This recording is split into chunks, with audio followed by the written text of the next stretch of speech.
Annie, be careful of this dish. You could burn your hands. And keep the cover on till you're ready to serve them. Mr. Day likes his muffins hot. I'll do that.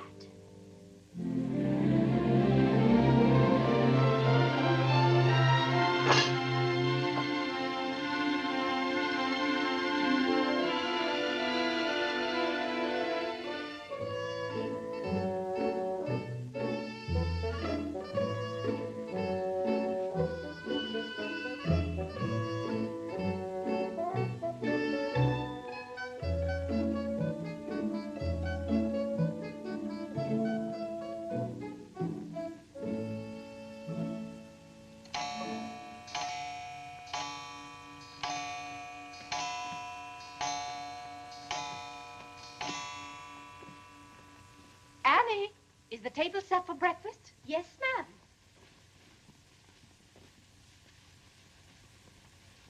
Good morning, ma'am. Good morning, Annie. How are you getting along? All right, ma'am. I hope. Now, don't be nervous just because this is your first day. Everything's going to be all right. But I do hope nothing goes wrong. Oh, no, Annie. The cream and sugar go down at this end. Oh, I thought in the center, ma'am. Everyone could reach the Mason. Mr. Day sits here. Oh, excuse me. I didn't know where to place the napkins, ma'am. You can tell by the rings. The boys have their initials. C for Clarence. He sits here. J for John. Here. W for Whitney. He sits over there, next to his father. Yes, ma'am. And the one with the little dog on it is Harlan's, of course. He's the baby. This narrow, plain one is mine.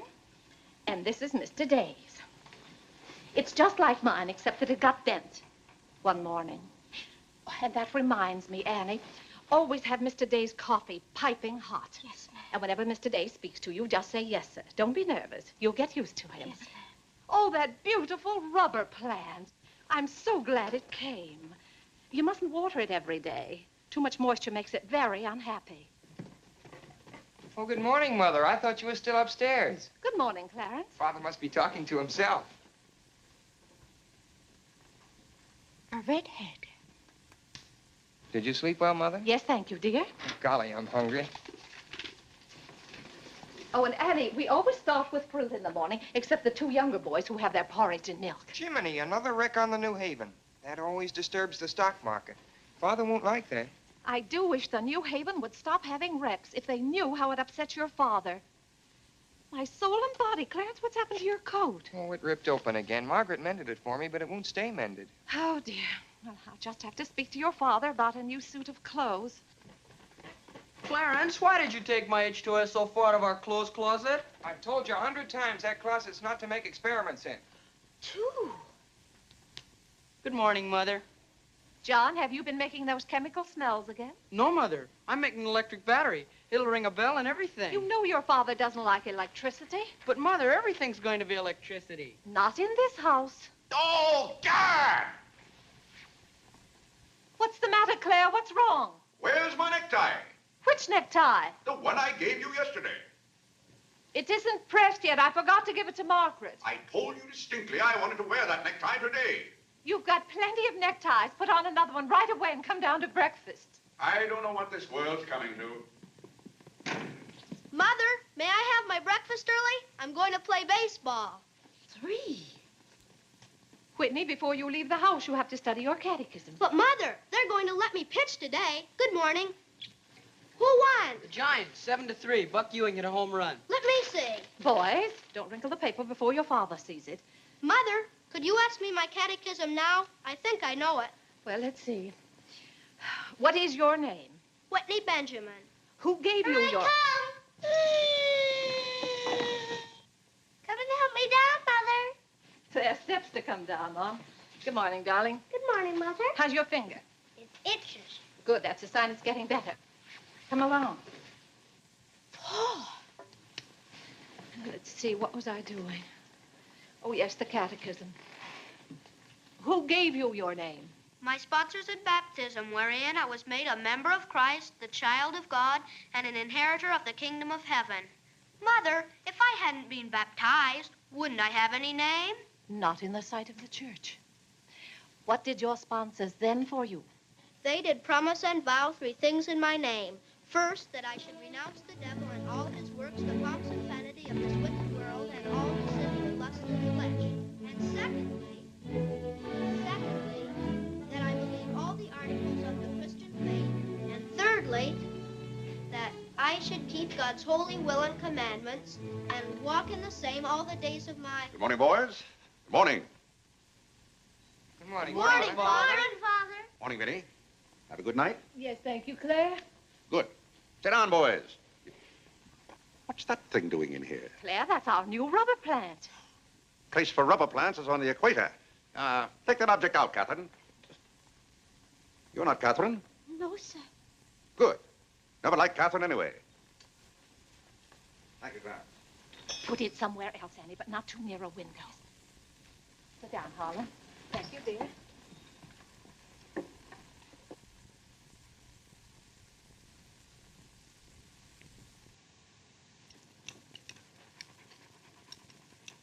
Where did that dog come from? She'll behave, Mother. I've talked to her. What did you say? Claire, that new suit looks very nice. Blasted tight. You put on a little weight, dear. I weigh just the same as I always have. Well, Clarence has just managed to ruin the only decent suit he has. I'm sorry, but I'm afraid he'll need a new suit of clothes. Vinny, Clarence has to learn not to be so hard on his clothes. But, Father, I When thought... you start in Yale in the fall, you'll be completely outfitted. But nothing this summer. Can't I have one of your old suits cut down for me? Every suit I own still has plenty of wear in it. I wear my clothes until they're worn out. Well, if you want your clothes worn out, Clarence can wear them out much faster than you can. Yes, and, Father, you never get a chance to wear yours out. Every time you get a new batch of clothes, Mother sends the old ones to the missionary barrel. I guess I'm just as good as any old missionary. Clarence, before you compare yourself to a missionary, remember the sacrifices they make. Oh, I don't know, Vinny. I think my clothes would look better on Clarence than on some Hottentot. Have that dark sack suit of mine cut down to fit you. Oh, thank you, Father. One of Father's suits.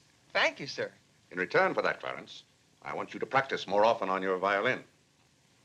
Whitney, don't eat so fast. Well, Father, I'm going to pitch today. But before I go, I have to study my catechism. What do you bother with that for? Because if he doesn't know his catechism, he can't be confirmed. But Vinny, Whitney's going to pitch today. He can be confirmed any old time. Claire, sometimes it seems to me you don't care whether your children get to heaven or not. Oh, Whitney will get to heaven all right. I'll be there before you are, Whitney. I'll see that you get in. And Whitney, when we get to heaven, we'll organize a baseball team of our own. Good. It'd be just like you to try and run things up there. Yeah, from all I've heard about heaven, it seems to be a pretty unbusinesslike place. They could probably use a good man like me. What makes you so sure they'll let you into heaven? Well, if they don't, I'll certainly raise a devil of a row. Claire, I do hope you'll behave when you get to heaven. Now, Vinny, Vinny, how many times have I asked you not to engage a maid who doesn't know how to serve properly? Claire, can't you see she's new and doing her best? How can I serve myself when she's holding that platter over my head? Hold it lower, Annie. Yes, ma'am. What became of the one we had yesterday? I don't know why you can't keep a maid. Oh, you don't. Why on earth can't you run your house the way I run my office? All I want is service. What the devil's that noise? It's Annie. Annie? Who's Annie? The maid. I'll take it, Annie. Claire, aren't you ashamed of yourself? What have I done now? You made her cry speaking to her the way you did. I never said a word to her. I was addressing myself to you. I do wish you'd be more careful. It's hard enough to keep a maid, and the uniforms just fit this one.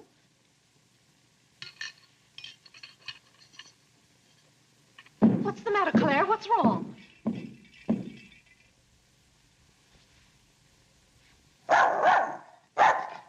What in the name of... Well, where did you come from? Who do you belong to? She's mine, Father. Her name is Princess. Looks more like a prince to me. What's wanted?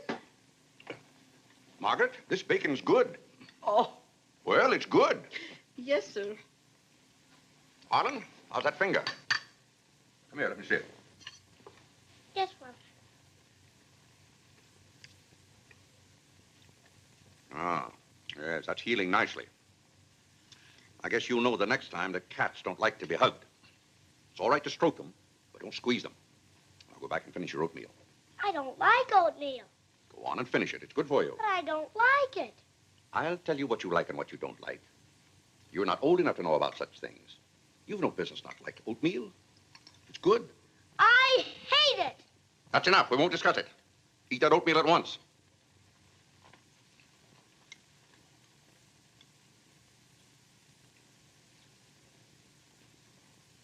Ah.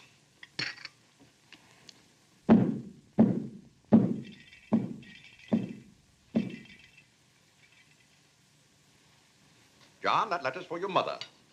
I finished my oatmeal, Father. May I be excused? Yes, Whitney, you may go. It's a good game. I will. Whitney? Yes, Mother. My catechism.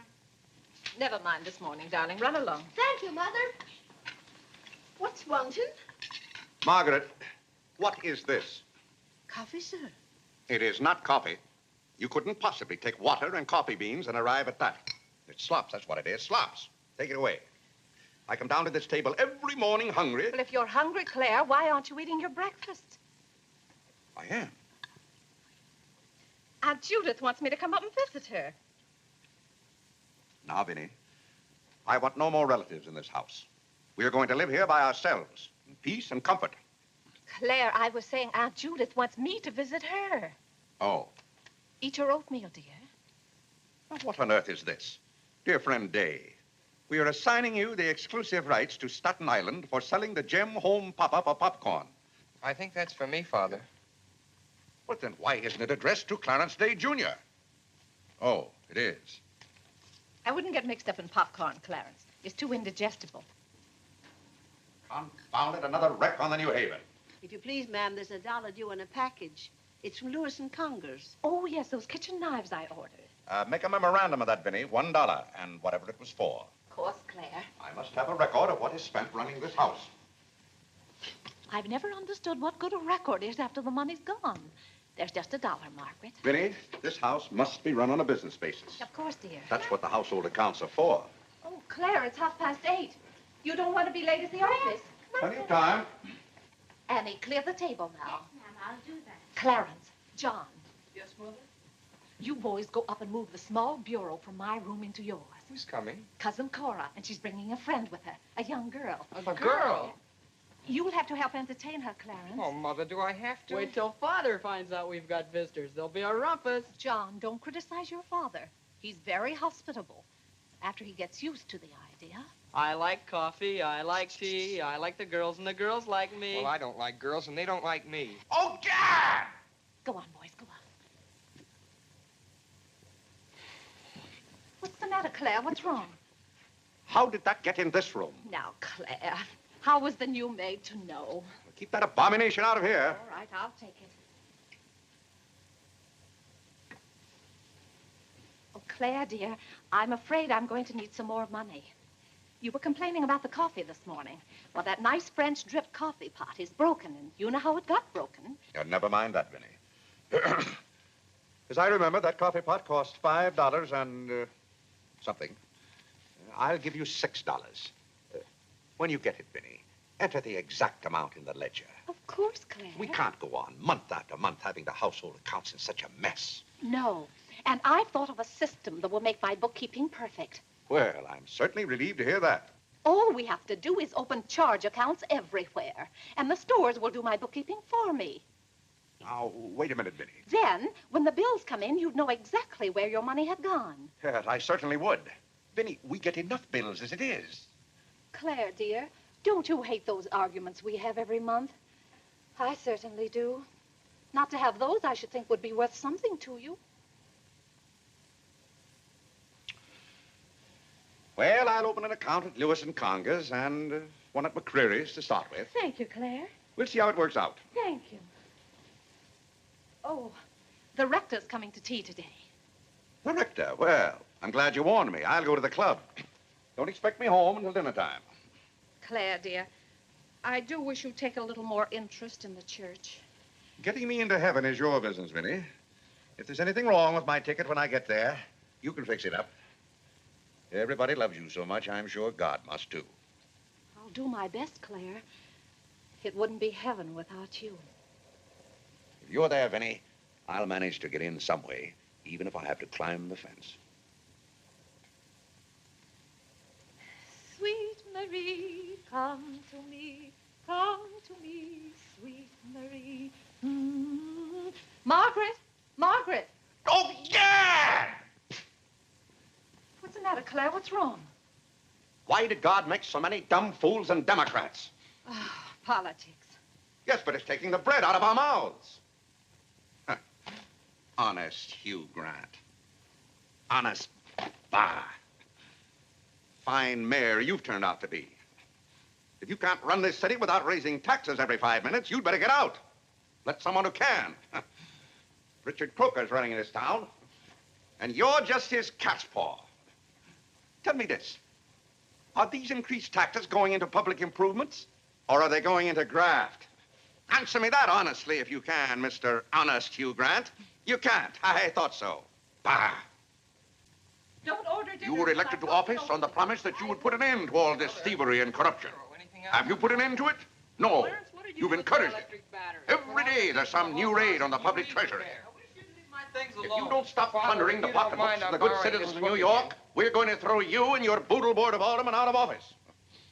I'm warning you for the last time. It's robbery. That's what it is, highway robbery. Annie. If Annie. you think we're going to submit to this... Take this fresh cup of coffee in to Mr. Day. Tell you, sir. But Mr. Day's Real got a estate owners visitor. in New York City are not going to tolerate these conditions any Nonsense. longer. Run along in now. We pay you a good round sum to watch after our interests, and all we get is inefficiency. I know you're an nincompoop, and I strongly suspect you of being a scalawag.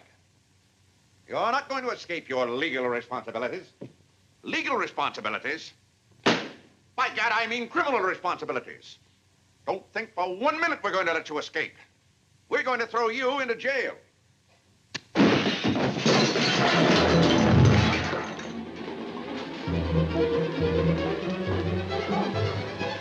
Annie, are you hurt? He can't throw me into jail. Vinnie? Vinnie, why can't I have quiet here in the morning? Claire, what happened? It sounded to me as though that maid dropped a whole tray of dishes. Yes, but what did you say to her? Say to her? I haven't seen her since breakfast.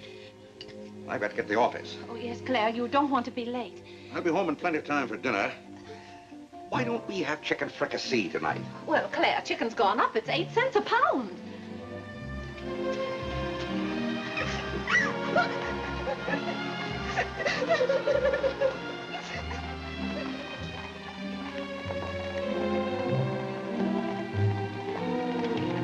Where the devil's she going, dressed up like that?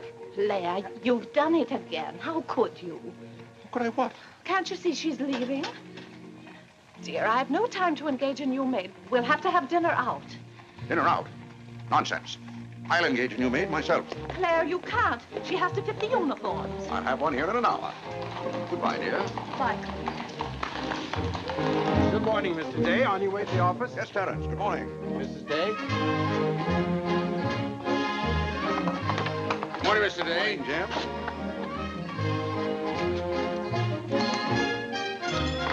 Get here. Get here.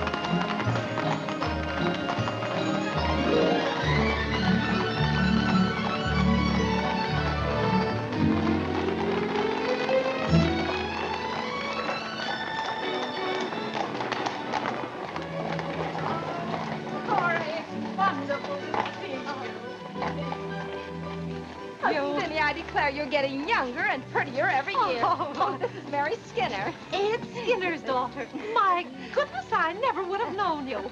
Just leave your things out here and come right on in. I heard my father talk so much about you, Mrs. Day. Did he tell you how he used to dip my pigtails in the inkwell at school? What's the news in Pleasantville, Cora? Oh, Vinnie, I have so much to tell you. We wrote you that Aunt Carrie broke her hip. Yes. That was the night that Robert Ingersoll lectured. Of course, she couldn't get there, but it was a good thing for Mr. Ingersoll she didn't. How do you do, Cousin Cora? Oh, Clarence, my. Oh, no, Cora, this is John. John, why, how you've grown. You'll be a man before your mother. John, this is Mary Skinner. How do you do? How do you do? Vinny, everybody in Pleasantville sends their love. Oh. Grandpa Ebbets, Cousin Edith, Aunt Hattie, the Taylors, oh, just everybody. Cora, how Vin. is Grandpa Evans? Oh, he hasn't been at all well. You know he only has one kidney, and that's floating. How do you do, Cousin Cora? I'm glad to see you. This can't be Clarence. Yes, it is. My. My goodness, every time I see you boys, you've grown another foot. Let's see, you're going to St. Paul's now, aren't you? St. Paul's? I was through with St. Paul's long ago. I'm starting in Yale this fall. Yale? Oh, Mary, this is Clarence and Mary Skinner. How do you do? Oh, this is Mary's first trip to New York. Yes, it is. It's her first trip. We'll have to show Mary around. Oh, I tell you, I'll ask Mr. Day to take us all to Delmonico's for dinner tonight. Delmonico's? Think of that, Mary, Delmonico's. And Cousin Claire is such a wonderful host. Well, I know you girls want to freshen up, so come upstairs. Clarence, get their bags. I've given you girls Clarence's room, but he didn't know about it until Now, this Vinny, morning. I don't want you to He give hasn't us a moved his thought. things Don't out you yet. bother about us for That doesn't 1 make any minute. John, get their old bags. We just take care of ours. Oh, you play the violin. Well, I fool with it a little. You're just being modest. No, really, I play the piano. Not awfully well, but... Now, you're being modest. Do you ever play duets? Well, I haven't up to now. Neither have I. Up to now.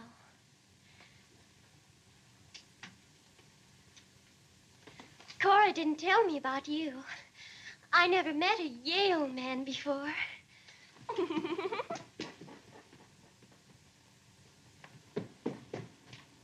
What's happened to you? Nothing. I feel fine.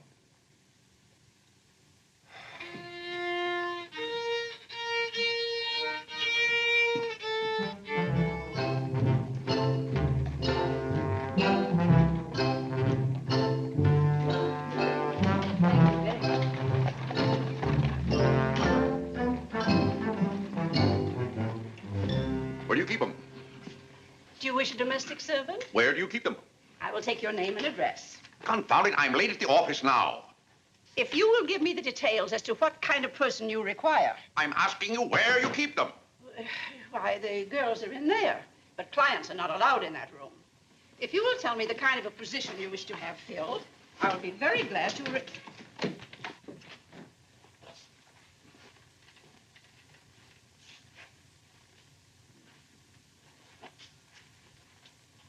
You stand up, please. Sir, this is quite against the rules. I must know what you want the girl for. I'll take that one. What's your name? Hilda, sir. Hilda, you go right over to 420 Madison Avenue. I will, sir. That's all, thank you. Sir, before I can let any girl go from this establishment, I must know the character of the home in which she will be employed. Madam, I am the character of my home.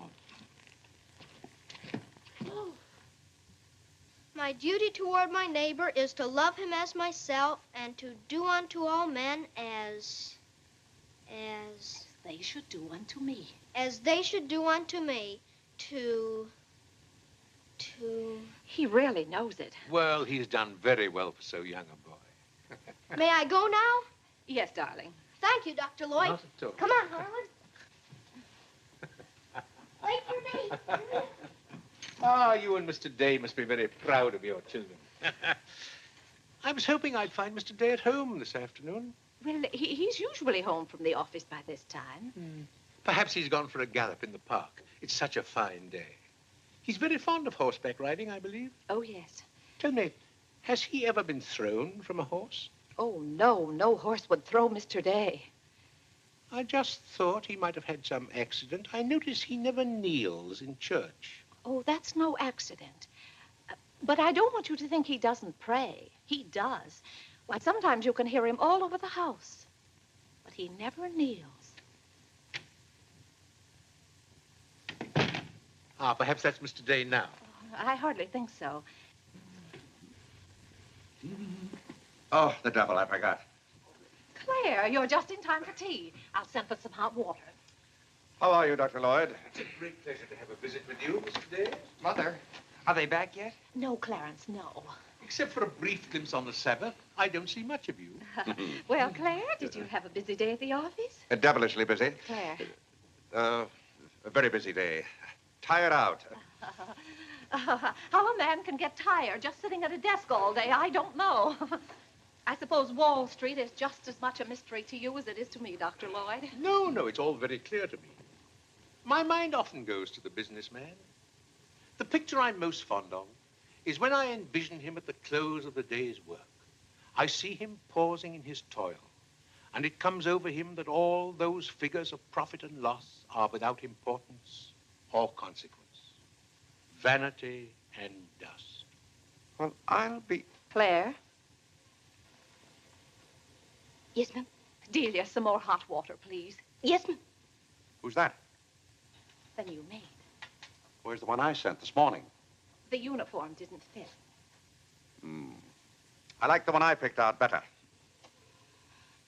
Claire, Dr. Lloyd wants to tell us about the plans for the new edifice. The new what? The new church. You knew we were planning to build a new church. Of course, we're going to have to raise a large sum of money. Well, personally, I'm against the church hopping, skipping, and jumping all over the town. So any contribution I make will have to be a small one. The amount everyone is to subscribe has already been decided. Who decided it? After considerable thought, we voted that our supporting members should each contribute a sum equal to the cost of their pew. I paid $5,000 for my pew. Yes, Claire, that makes our contribution $5,000. That's robbery. Do you know what that pew is worth today? $3,000. That's what the last one sold for. I've taken a dead loss of $2,000 on that pew already. Huh. Frank Baggs sold me that pew when the market was at its peak. He knew when to get out. And I'm warning you, Vinny, if the market ever goes up, I'm going to unload that pew. Clarence Day, how can you speak of the temple of the Lord as though it was something to be bought and sold on Wall Street? Now, Mrs. Day, your husband is a practical man. We've had to be practical about the new church.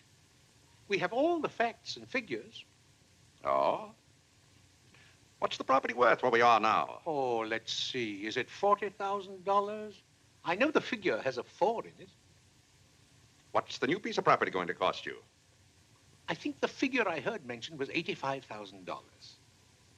Or was it $185,000? Dr. Lloyd, you preach that someday we'll all have to answer to God. We shall indeed. Well, I hope God doesn't ask you any questions with figures in them.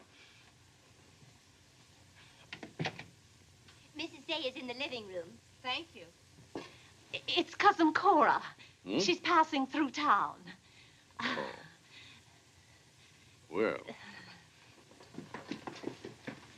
Oh, hello. Hello. Hello. Thank you for helping me. Come, Mary. Oh, Vinny, what a day. We've been in every shop in town. Why, Cousin Claire. Cora! My. You're as welcome as the flowers in May. This is Mary Skinner, Mr. Day. How do you do? I've been telling Mary all about you. She's been dying to meet you.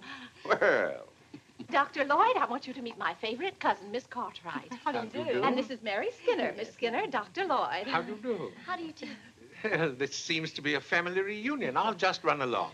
Goodbye, Dr. Lloyd. Goodbye, Miss Cartwright. Goodbye. Goodbye. Oh, Clarence, you haven't said how do you do to Dr. Lloyd. Goodbye, Dr. Lloyd. Goodbye, everybody. I'll go to the door with you, Dr. Thank Lloyd. you, and thank you so much for the tea. Those muffins were delicious. And Who did you say this pretty little girl is? She said Skinner's daughter. This is Mary's first trip to New York. Oh, sit down. Have some tea. We had tea downtown. Oh, never mind then. Delia. Delia, sit down. Even if you have had tea, you can stay and visit for a while. As a matter of fact, why don't you both stay to dinner? That's all arranged, Claire. Cora and Mary are going to have dinner with us. Fine. Of course, you just have to take potluck. Well, I'd hardly call it pot. Claire, did you know the girls are going to visit Aunt Judith in Springfield for a whole month? Fine. Now, how long are you going to be in New York, Cora? All week. Splendid. We'll hope to see something of you. Well, you certainly will. Cora, did you find anything you wanted in the shop? Oh, I can't wait to show you. Oh, but I'm afraid some of these packages can't be opened in front of Cousin Claire. Shall I leave the room?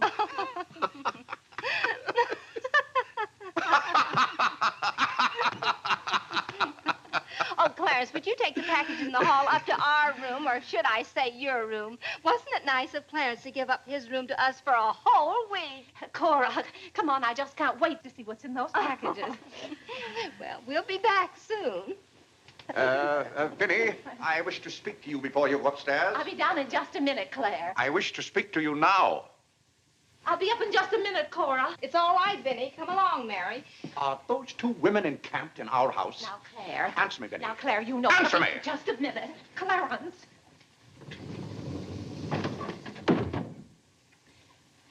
Now, Claire, you know you've always been fond of Cora. What has that to do with her planking herself down in my house and bringing hordes of strangers with her? How can you call that sweet little girl a horde of strangers? Why don't they go to a hotel?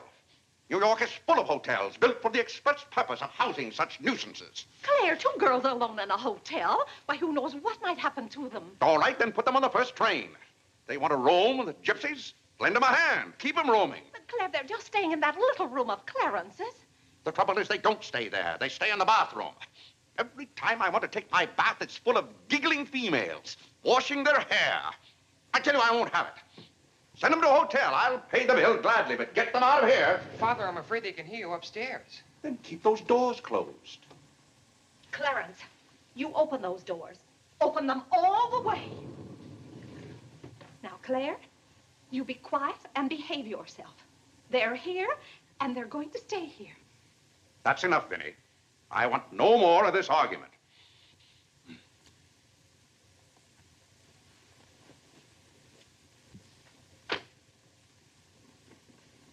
Oh, cha! What I don't understand is why this swarm of locusts always descends on us without any warning. Oh, thunder.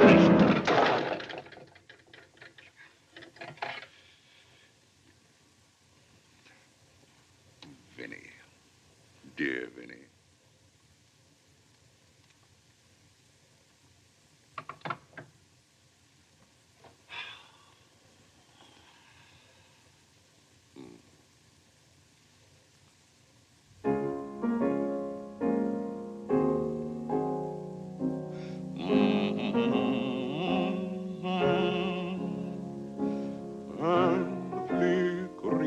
Shadows softly come and go. Though my heart be weary. Father, may I go along with the rest of you to Delmonico's? What's that, Delmonico's? You're taking Mother, Cousin Cora, and Miss Skinner to Delmonico's for dinner tonight. Oh, Gad! I won't have it. I won't have it. I will not have my life arranged for me. I bought this house for my own comfort. I will not submit myself to this indignity. Now, Claire, what's the matter? I won't stand it. By heaven, I won't stand it. Clarence. Do I understand that I am not permitted to have dinner in my own home? Claire, a little change will do you good.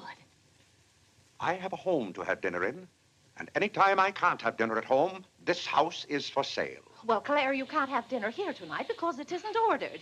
And besides, Cora and Mary want to see something of New York. Well, that's no affair of mine. I am not a guide to Chinatown and the Bowery. Oh, Mr. Day, I just love your house. I could live here forever.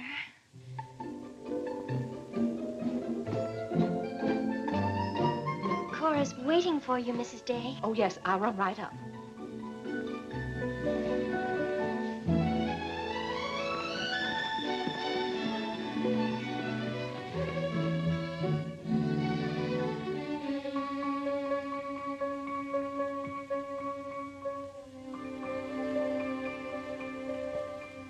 I'm glad you like our house, Miss Skinner.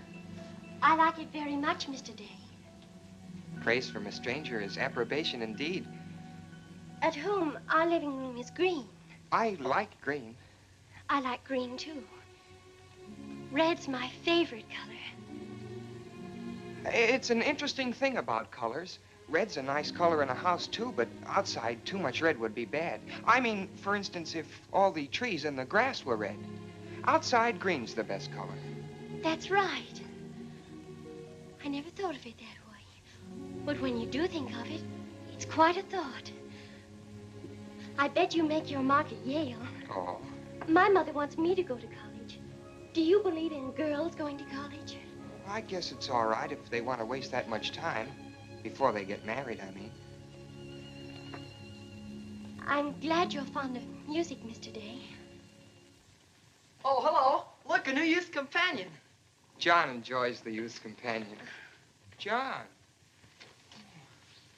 Won't you sit down? Oh, thank you.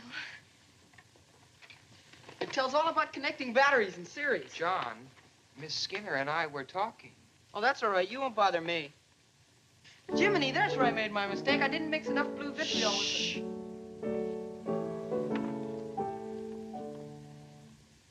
Oh, don't stop. Can you play that? I'm afraid not. Can you play Sweet Genevieve? That's my favorite. Not without my music. Hymns are nice, don't you think? I like this one.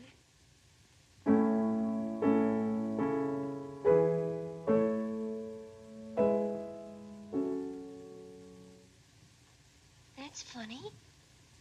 The words are the same, but it's the wrong tune. Oh, it can't be the wrong tune. We sing it exactly that way in church. We don't sing it that way in the Methodist church. You see, we're Methodists. Oh, that's too bad. Oh, I don't mean it's too bad that you're a Methodist. Anybody's got a right to be anything they want, but what I mean is, we're Episcopalians. Yes, I know. Anyway, the words are the same. Shall we begin?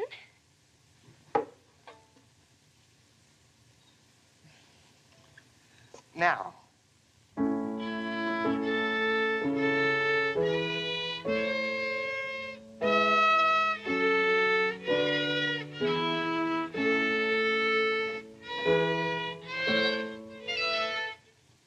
Oh, dear. Well, what's wrong? Shall we try again?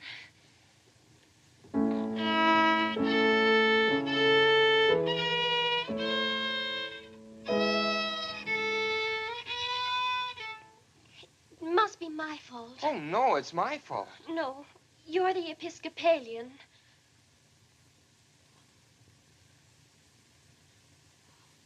I just remembered something. My father was an Episcopalian. He was baptized an Episcopalian. He was an Episcopalian right up to the time he married my mother. She was the Methodist. Oh. Oh, well, let's try it again, then.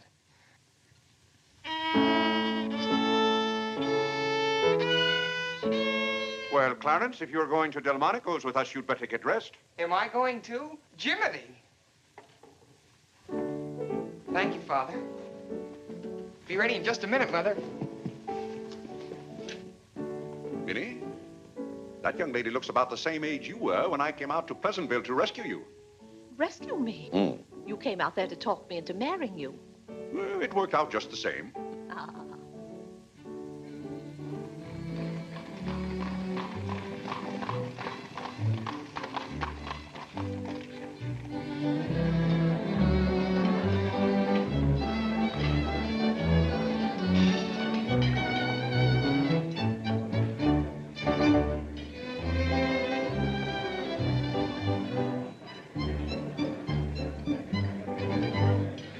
L'addition, François. Oui, monsieur, tout de suite. Louis, l'addition pour monsieur Day. Oui, monsieur. Alors, vite, vite. Tout de suite. Alors, vite, vite, tout de suite. Cette sauce diable était délicieuse. Merci, monsieur. Je suis content que monsieur soit satisfait. Merci, monsieur. Bon. French? Oui. No cooking like the French. Claire, it was so nice of you to invite Cora and Mary here their first night. It's been a pleasure. Mr. Day, have you always been an Episcopalian? I've always gone to the Episcopal Church, yes. But you weren't baptized a Methodist or anything, were you? You were baptized an Episcopalian? Come to think of it, I don't believe I was ever baptized at all. Claire, that's not very funny, joking about a subject like that. I'm not joking. I remember now, I never was baptized. Claire, that's ridiculous. Everybody's baptized. What? I'm not. No one would keep a little baby from being baptized. You know father and mother, free thinkers, both of them. They felt their children should decide those things for themselves. But Claire... I remember when I was 10 or 12 years old, Mother said I ought to give some thought to it, but I never got around to having it done to me. Claire, do you know what you're saying? Yes, I'm saying I've never been baptized. Then something's got to be done about it right away. Now, Fiddy, don't get excited over nothing. Why haven't you ever told me? Well, what difference does it make? I've never heard of anyone who wasn't baptized. Even the savages in darkest Africa. Well, it's all right for savages and children. But if an oversight was made in my case, it's too late to correct it now.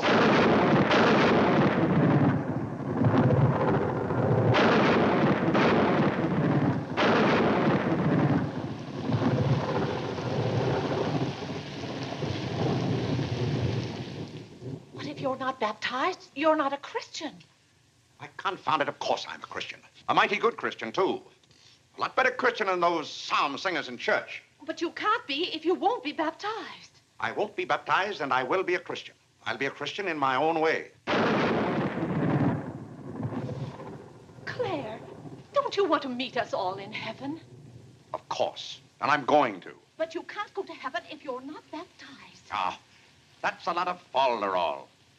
Clarence Day, don't you blaspheme like that. You're coming to church with me before you go to the office in the morning and be baptized then and there.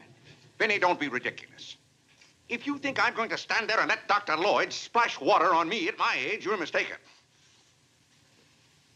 No, I'm sleepy. Good night, Vinny.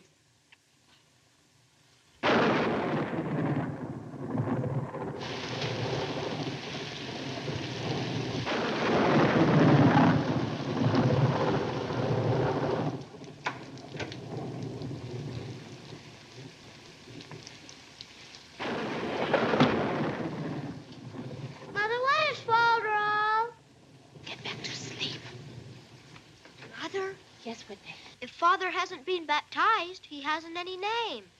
In the sight of the church, he hasn't any name. That's right. Maybe we're not even married.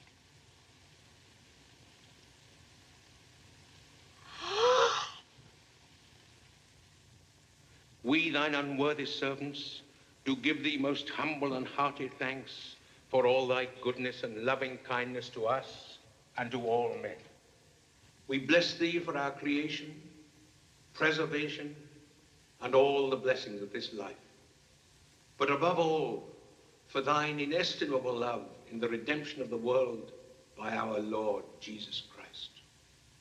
For the means of grace, for the hope of glory. And we beseech thee, give us that due sense of all thy mercies, that our hearts may be unfeignedly thankful, and that we show forth to kneel. Not only with our lips, Tell Clarence to kneel. by giving up ourselves to thy Tell Clarence to kneel. and by walking before thee in holiness and Mother says kneel. all our days. Through Jesus Christ our Lord, to whom He says he can. with thee He says he and the Holy can. Ghost be all He honor says and he glory, can. world without end. Amen. The grace of our Lord Jesus Christ, and the love of God, and the fellowship of the Holy Ghost be with us all evermore. Amen. Amen.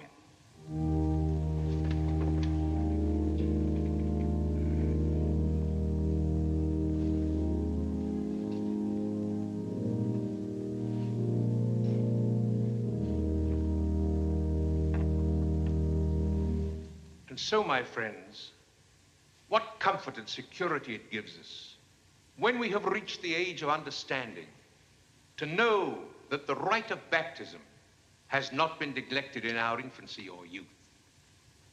Can you imagine any man who has reached maturity with the knowledge that he had never been baptized, failing to hasten to the holy font that his soul might be saved? as it says in the baptismal office, except a man be born of water and of the Spirit, he cannot enter into the kingdom of God. He that believeth and is baptized shall be saved, but he that believeth not shall be damned. What's that fellow up to? He can't be. Which also showeth us the great benefit we reap thereby. He that is baptized showeth great benefit. But he that believeth not cannot enter into the kingdom of God. Says, For the promise is to you and to your children. Doubt ye not, therefore, but earnestly believe.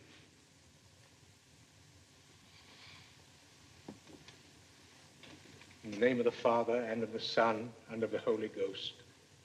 Amen. Amen.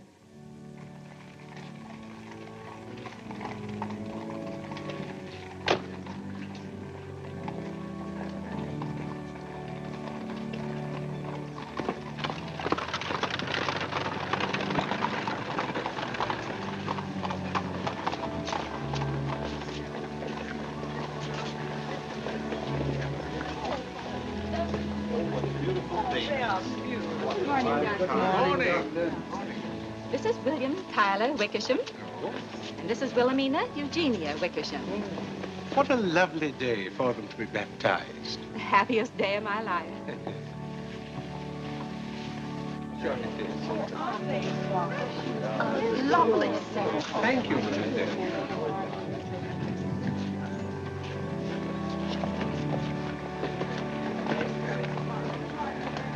Claire, you know I didn't ask Dr. Lloyd to do that. You must have said something.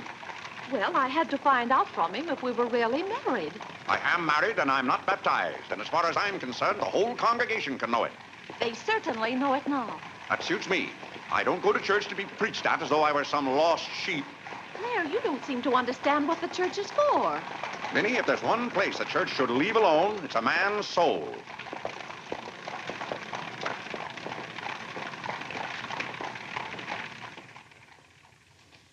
Well, he's going to be baptized, Cora. You mark my word. I just couldn't go to heaven without Claire. Why, I get lonesome for him even when I go to Ohio. It's awfully hard on a woman to love a man like Claire so much. Oh, men are so aggravating. They take everything for granted. They certainly do. You know, I don't believe Claire's come right out and told me he loves me since we've been married. Of course, I know he does because I keep reminding him of it. You have to keep reminding them, Cora. Minnie, the table isn't set for dinner yet. I'll be back in a minute, Cora. We're having it after Cora and Mary go to the train. Their cab's coming at 1 o'clock. Cab? The horse cars go right past the door. But, Claire, they have those heavy bags. Cabs are a waste of money. Well, if dinner's going to be delayed, I'll work on this month's bills. Where are they? Now, Claire, it isn't fair to go over the household accounts when you're hungry. Vinny, where are those bills? They're in the library on your desk. I didn't know dinner was going to be late. No one ever tells me anything in this house. Back home, I ride all the time. I love horses. The horse is my favorite animal. Well, goodness, where have you two been? Clarence wanted to show me his grandfather's house. You'll have to hurry and finish your packing. It won't take me long. Can I help you pack? Clarence! Clarence? Why didn't you kneel in church today? I just couldn't. If it's because your father doesn't kneel, you must remember he wasn't brought up to kneel in church. But you were. Has it anything to do with Mary? I know she's a Methodist. Oh, no, Mother. Methodists kneel. Mary told me. They don't get up and down so much, but they stay down longer. Clarence, you want to kneel, don't you? Oh, yes, I wanted to kneel today. I tried. You saw me try, but I just couldn't. Is that suit of your father's too tight for you? No, it's not too tight. Well, what is it? Mother, very peculiar things have happened to me since I started to wear this suit. I can't seem to make these clothes do anything Father wouldn't do. Oh, that's nonsense, Clarence. And not to kneel in church is a sacrilege. Making Father's trousers kneel seemed more of a sacrilege. Clarence! Do you know what happened at Dora Wakefield's party for Mary last night? We were playing musical chairs, and some girl sat down suddenly right on my lap. Well, I jumped up so fast she almost got hurt. She was sitting on Father's trousers. Oh, Mother, I've got to have a suit of my own. My soul and body. Well, you'll just have to talk to your father about it. I'm sure if you approach him the right way, tactfully, he'll see. Oh, excuse me. Gracious. It didn't take you very long. Well, I'll see about your box lunch for the train. Remember, it's Sunday.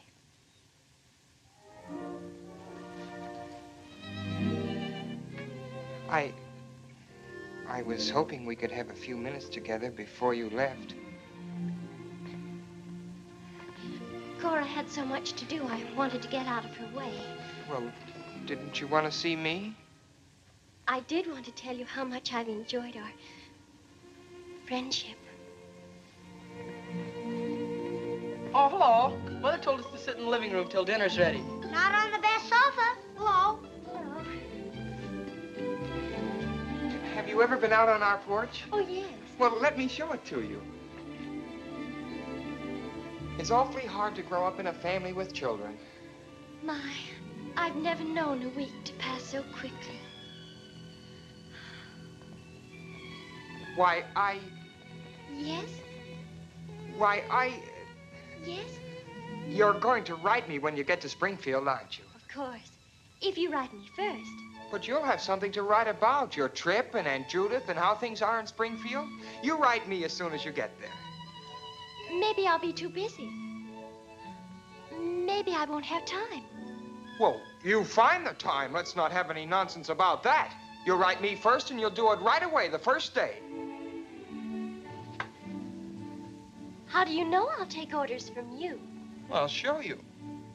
Give me your hand.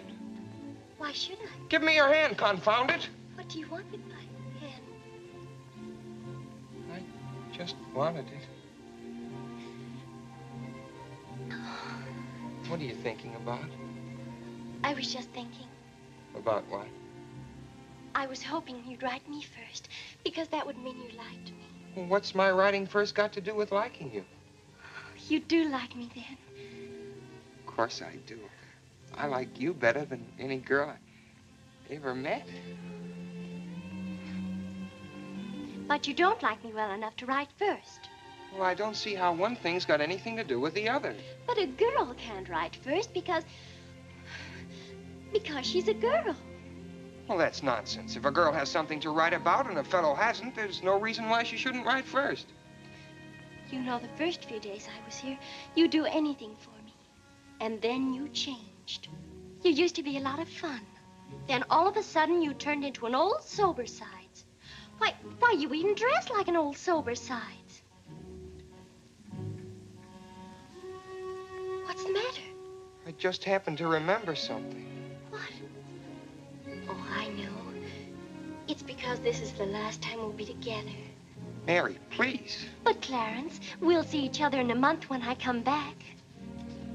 Oh, Clarence, please write me first, because that'll show me how much you like me. Please. I'll show you how much I like you. Get up, get up! Oh! Oh, Mary, don't do that. Please don't do that. Now you'll think I'm just a bold and forward girl. Oh, no, it's not that. Was it because it's Sunday? No, it'd be the same any day. Oh! You just didn't want me sitting on your lap. Oh, it was nice of you to do it. It was nice of me, so you told me to get up. You just couldn't bear to have me sit there. Oh, well, you needn't write me first. You needn't write me any letters at all, because I'll tear them up without opening them. I never want to see you again. Oh, Mary, listen to me. Mary, please. Oh, Mary.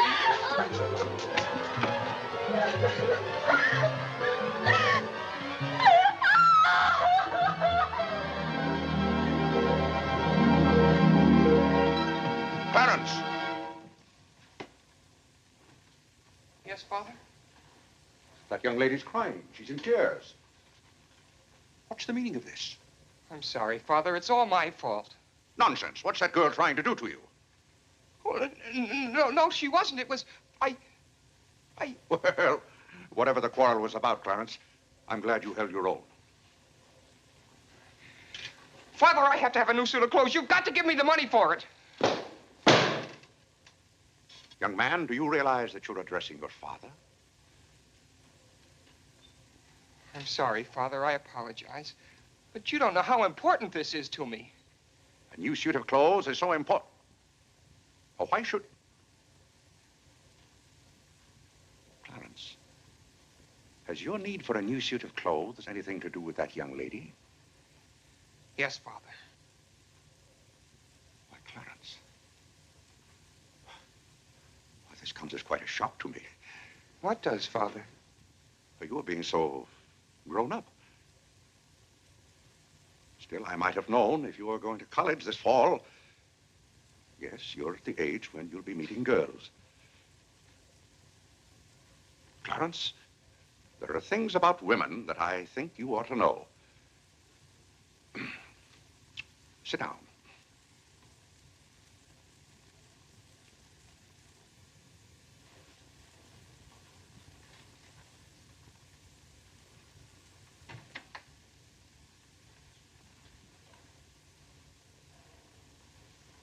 Yes, I think it's better for you to hear this from me than to have to learn it for yourself.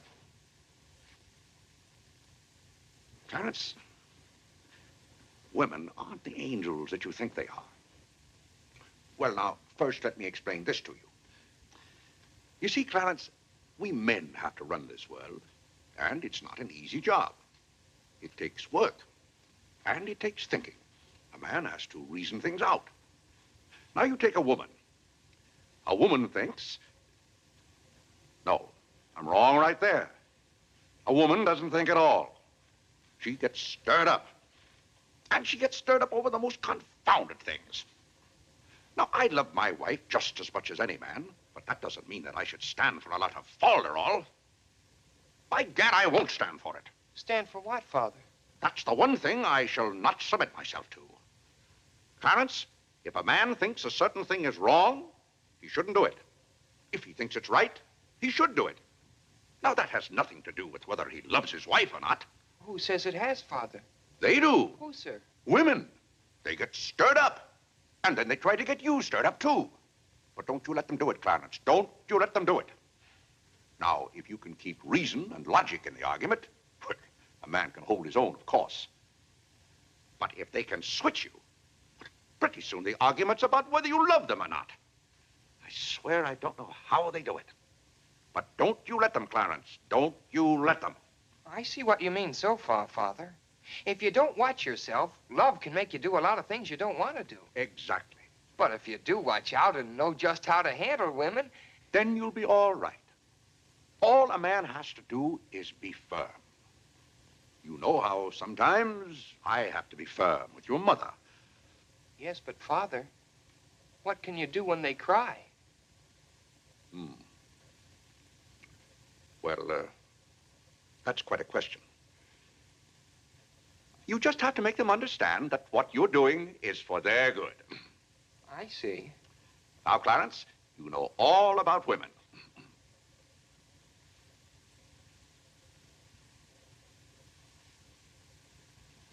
But, Father...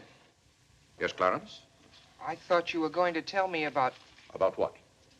About women. Clarence, there are some things gentlemen don't discuss. I've told you all you need to know. The thing for you to remember is be firm.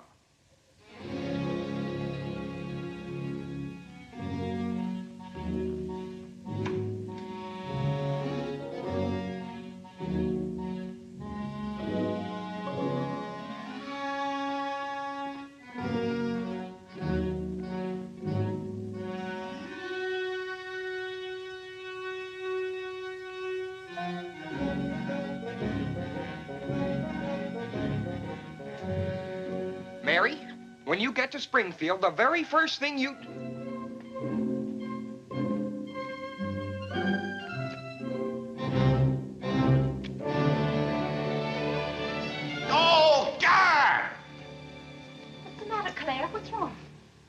Sit down, Vinny. Oh, Claire, Cora and Mary are leaving any moment Sit down. now. Vinny, you know I like to live well, and I want my family to live well. But this house must be run on a business basis. I must know how much money I'm spending and what for. For instance, if you recall, a week ago, I gave you $6 to buy a new coffee pot. Yes, because you broke the old one. You threw it right on the floor. I'm not talking about that. Now, I find here It among was my... a pity to break that nice coffee pot, Claire. It was imported from France, and that little shop has stopped selling them. But what has that They to... said the tariff wouldn't let them, and that's your fault because you're always voting to raise the tariff. The tariff protects America against cheap foreign labor. Now, this bill... The tariff does nothing but put up the prices, and that's hard on everybody, especially the farmer. Vinny, I wish to heaven you wouldn't talk about matters you don't know anything about. I do, too, know about them. Miss Gulick says that every intelligent woman should have some opinion Who, about... may I ask, is Miss Gulick? She's the current events woman I told you about, and the tickets are $1 every Tuesday. Do you mean to tell me that a pack of idle-minded females pay $1 apiece to hear another female gabble about the events of the day? Listen to me if you want to know anything about the events of the day. But you get so excited, Claire.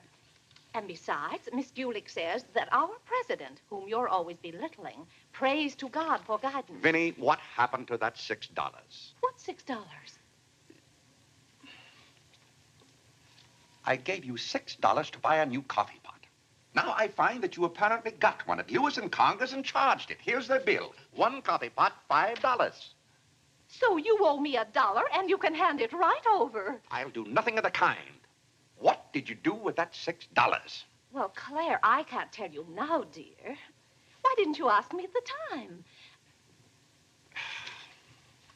I give up. Wait a minute. I spent $4.50 for that new umbrella. Now we're getting somewhere.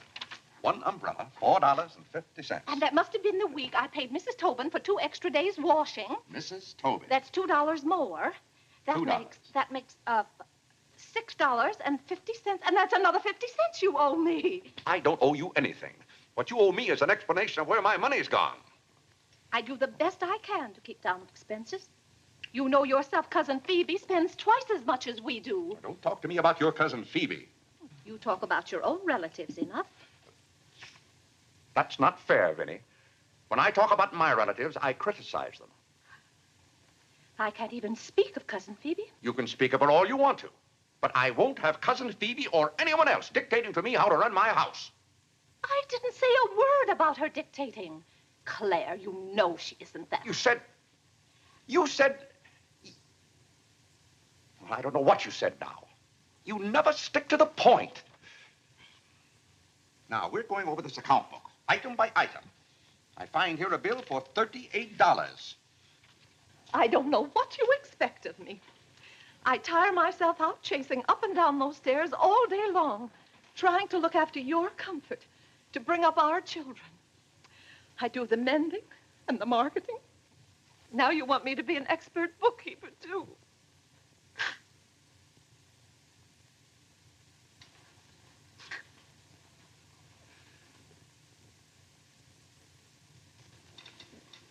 Vinny, I want to be reasonable, but can't you understand?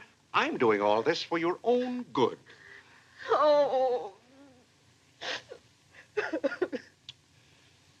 Well, I suppose I'll have to go ahead just paying the bills and hoping I've got enough money in the bank to meet them.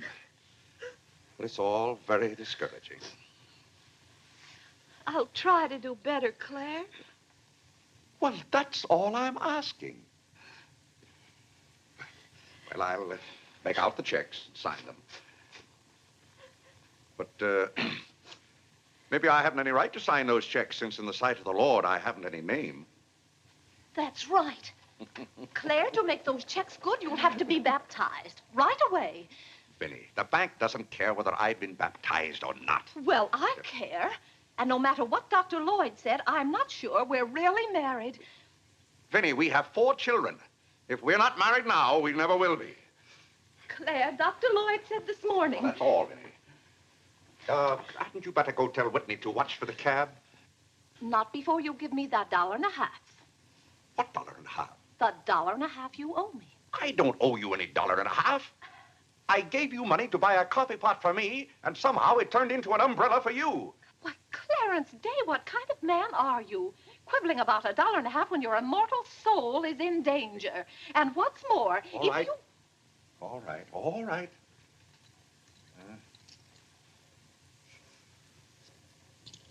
Thank you, Claire. Now the accounts are all straight again.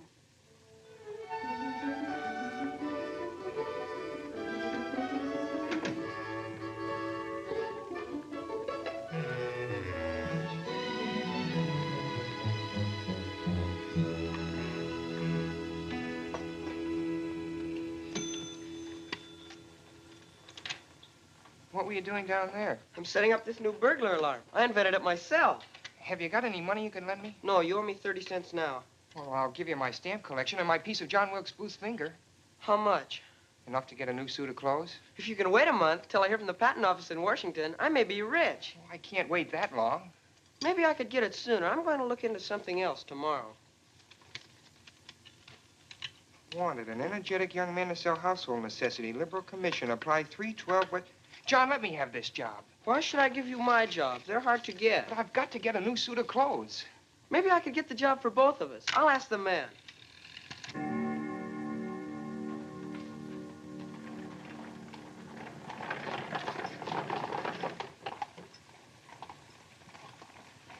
The cab's here, Father. Oh, thank you, Whitney. Vinny, Cora, the cab's here. John, go up and get their bags. Yes, sir. Here's the lunch for the train, sir. Take it out to the cab. Who's that one? It's Ellen. Delia left yesterday. I don't know where your mother finds them. Now, Vinny, don't you let Clara worry about us. We have plenty of time. Take the bags right on out, John. Yes, sir. Well, goodbye, Clarence. It was so nice to see you Goodbye, again. Cousin Cora. Goodbye, Whitney. Now, you be a good boy. Goodbye, Cousin Cora. Goodbye, Harlan. Goodbye. Keep out of mischief. Come along, everybody. Don't keep the cab waiting. Cabs cost money. If there's one thing Mr. Day can't stand, it's to keep a cab waiting. If there's any waiting to do, there's a waiting room at the Grand Central Depot just for that. Mary, aren't you even going to shake hands with me? I don't think I'd better. You may remember that when I get too close to you, you feel contaminated. Mary, you're going to write to me, aren't you? Are you going to write first? No, Mary. There are times when a man must be firm. Mary, Mother says you better hurry out before Father starts yelling. It's Sunday. Goodbye, John. I'm very happy to have made your acquaintance. Thank you. May I help you? No, thank you. Take care of yourself. Goodbye, Mr. Day. Goodbye, Mary. Goodbye, Mrs. Day. I've had a wonderful Goodbye, time. Mary. Bye-bye. Goodbye. Goodbye, Cousin Claire. Goodbye, Cora. Goodbye, Cora.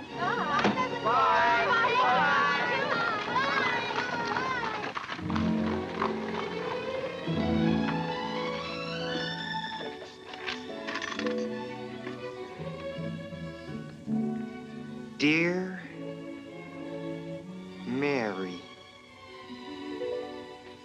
My duty toward my neighbor is to love him as myself and to do to all men as I would they should do unto me. Has Father gone to the office yet? Come on, let's go to the ball field. I've got to guard this box till John comes back. It's his burglar alarm. It wouldn't work, so he fixed it. We're going to put it back in the dining room after Father goes to the office. Are there burglars around? Everywhere. Oh. To love, honor, and succor my father and my mother. Why do you have to learn that? Because if I don't, I'll go to hell. Father's going to hell. He is not. Yes, he is, because he isn't baptized. He'll go to hell and burn for 1,000 years. He won't.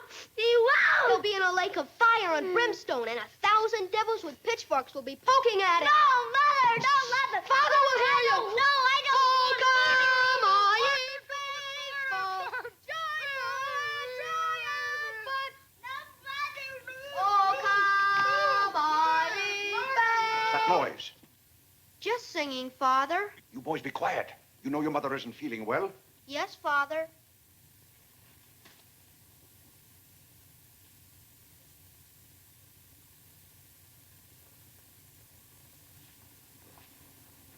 What did your mother say? She says she doesn't want any breakfast.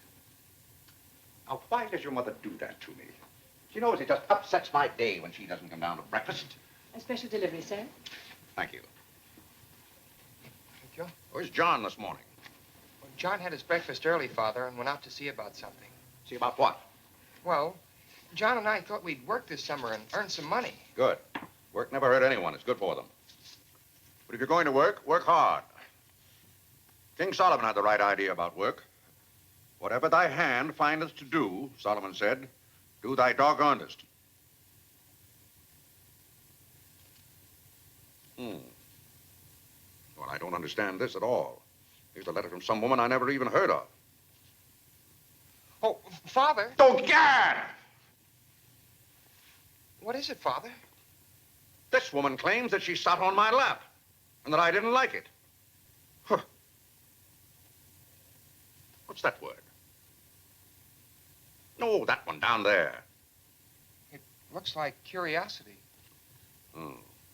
I only opened your letter as a matter of curiosity. Huh. Yes, go on. Why, this gets worse and worse. Just turns into a lot of sentimental, lovey-dovey mush. Cha! This is someone's idea of a practical joke. What's the matter, Claire? What's wrong? Nothing wrong. Just a fool letter. How are you feeling, Vinny? I thought you needed me. If you don't, I'll go back to bed. Oh, no. Come sit down and get some food in you. Do you good. Build up your strength. Yeah, here, sit down. Here, what's this one's name? Nora. Nora, get Mrs. Day some bacon and eggs. No, Nora. Bring me a cup of tea up to my room. Yes, ma'am. Oh, Vinny, it's just weak to give in to an ailment. I notice when you have a headache, you yell and groan and swear enough. Well, that's to prove to the headache that I'm stronger than it is. I think I've caught some kind of germ. Some of my friends have had to send for the doctor. The doctor? Oh, poppycock. But Claire, dear, when people are ill, you have to do something. Certainly I have to do something. Cheer them up. That's the way to cure them. How would you go about cheering them up? I? Oh, I'd tell them, bah.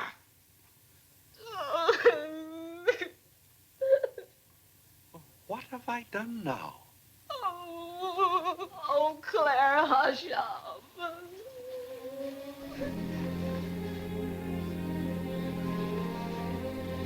Hey, I didn't mean to upset you.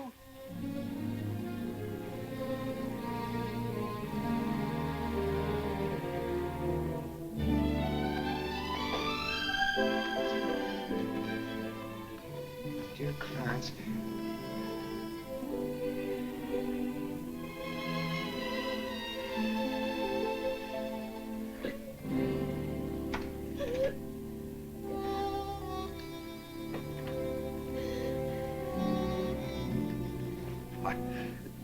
I was just trying to help you. You know, when you take your bed, I have a confounded lonely time around here. So when I see you getting it into your head that you're not feeling well, I want to do something about it. Just because some of your friends have given into this, no reason why you should imagine you're ill. Claire, stop. Get out of this house and go to your office.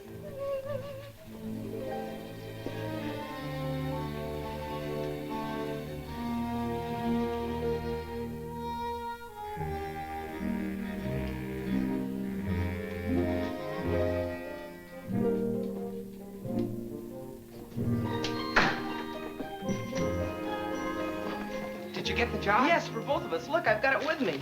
What is it? Medicine. Medicine? You took a job for us to go out and sell medicine? But it's wonderful medicine.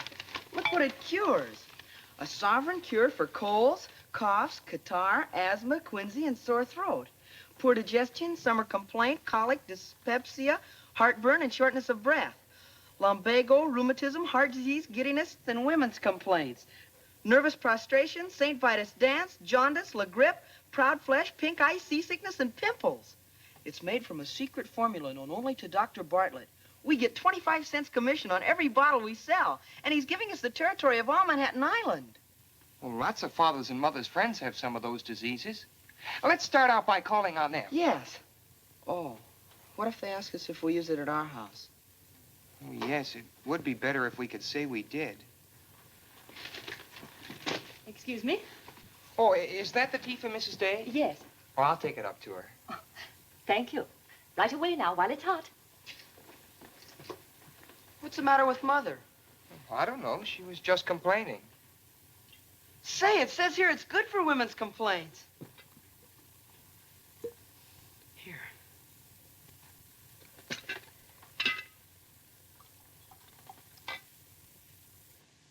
Yes, sir. Chesapeake and Ohio, an 8. New York Central, 3/4. I'd like to see Mr. Day about those Morris and Essex bonds. Today's very busy this morning. You'll have to wait.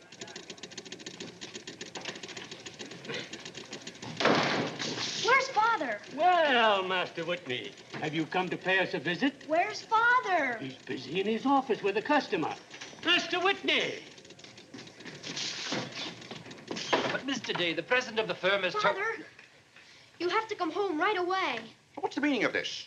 Who sent you down here? Your mother? No, sir. Mother's ill. She's terribly ill. Did the doctor send you for me? No, sir. It was Margaret. Margaret? Margaret says you're to come home right away and no nonsense. Perkins, go down and stop the first cab you see.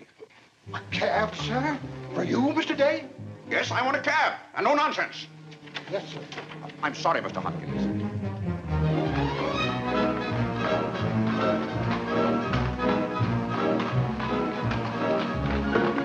Confound you, can't you go any faster?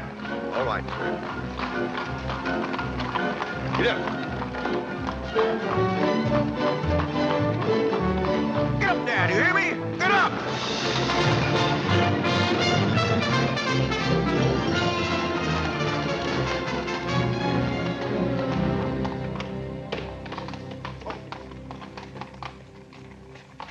Oh, Doctor, how is Mrs. Day? She's a pretty sick woman.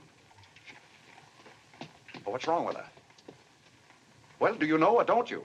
What did Mrs. Day have for breakfast this morning? Not a thing. I tried to get her to eat something, and she wouldn't. I can't understand it. Understand what? These violent attacks of nausea. It's almost as though she were poisoned. Poisoned?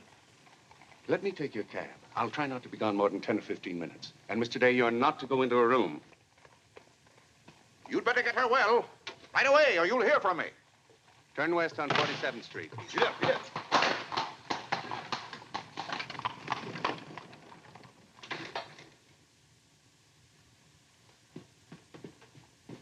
How is Mother? I don't know. Well, she better be good and sick, or Father may be mad at me for getting him up here. Especially in a cab. Has your father come? Yes, just now. Where are you going, Margaret? I have to go for the minister.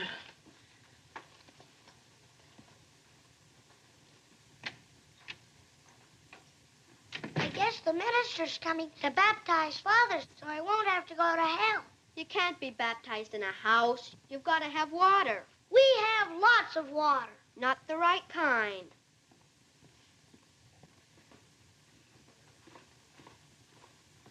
Is Mother better, Father? How can I tell? She wouldn't let me in the room with her. These confounded doctors never know what's the matter with anybody.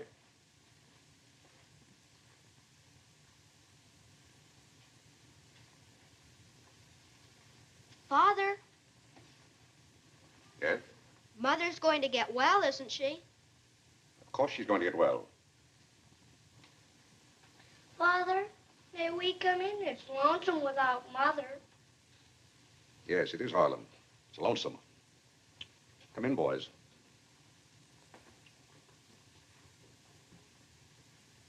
What have you been doing, Harlan? Nothing. They won't let me upstairs. What about you, Whitney? I was supposed to learn the rest of my catechism. Will you hear me, Father? Yes, Whitney, I'll hear you. Start here. How many parts are there in a sacrament? 2, the outward visible sign and the inward spiritual grace. What is the outward visible sign or form in baptism? Water, wherein the person is baptized in the name of... You haven't been baptized, have you, Father?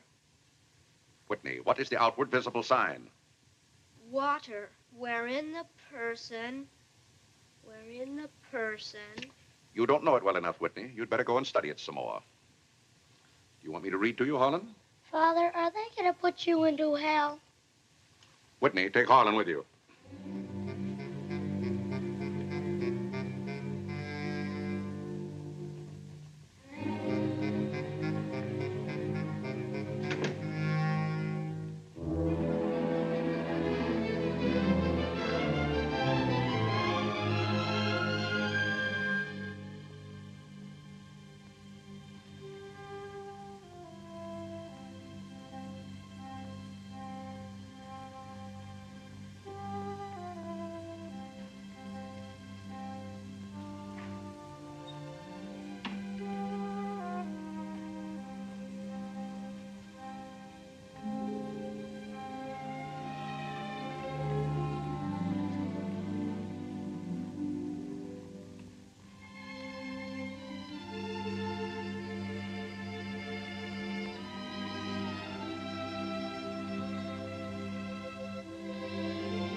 What's the world coming to?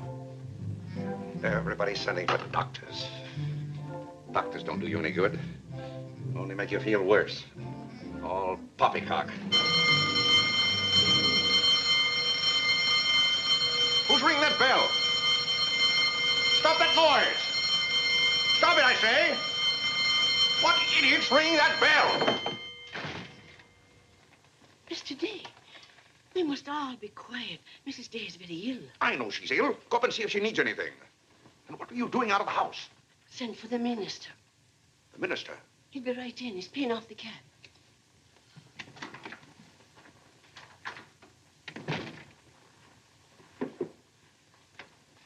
I was deeply shocked to learn the serious nature of Mrs. Day's illness. Will you take me up to her? She's resting now. She can't be disturbed. The doctor will be back in a minute. Mrs. Day has been a tower of strength in the parish. Everyone liked her so much. Yes, she was a fine woman. I wish to heaven you wouldn't talk about Mrs. Day as if she were dead.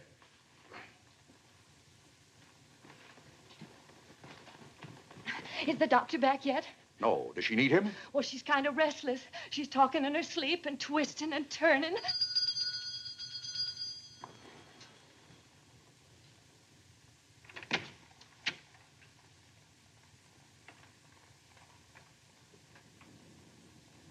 Well, Doctor, it seems to me that was a pretty long 10 minutes. See here, Mr. Day, if I'm to handle this case... How can you handle it if you're out of the house? Who is this? It's Dr. Summers. How do you do? I felt that Mrs. Day's condition warranted my getting Dr. Summers here as soon as possible for consultation. I hope that meets with your approval. Why, yes, of course. Anything that can be done. Upstairs, Doctor. Pardon me.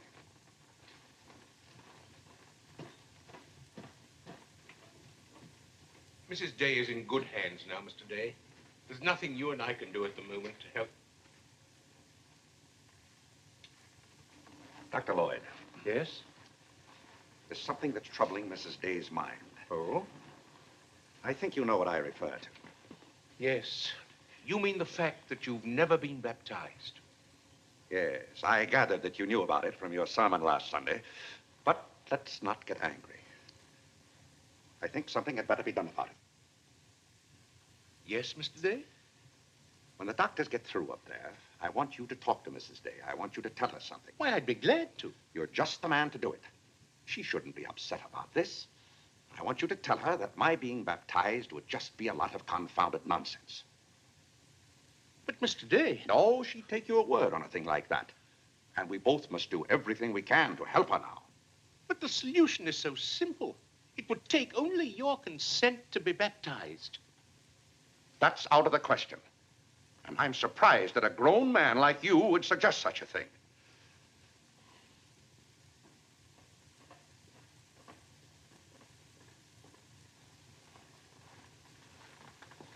Well, Doctor, how is she? What have you decided? Is there a room we could use for our consultation? Well, yes, my library. Doctor. Dr. Summers, this isn't serious, is it? After we've had our consultation, we'll talk to you, Mr. Day. But surely you Rest assured, Dr. Summers will do everything that is humanly possible. We'll try not to be long.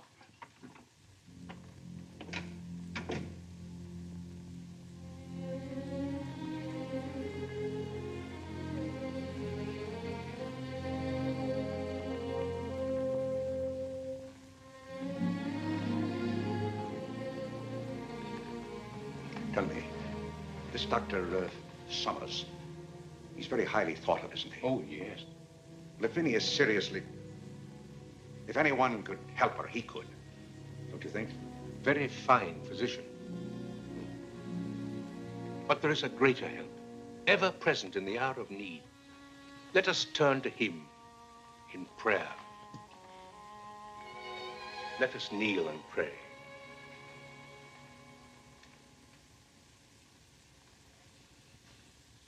Let us kneel and pray.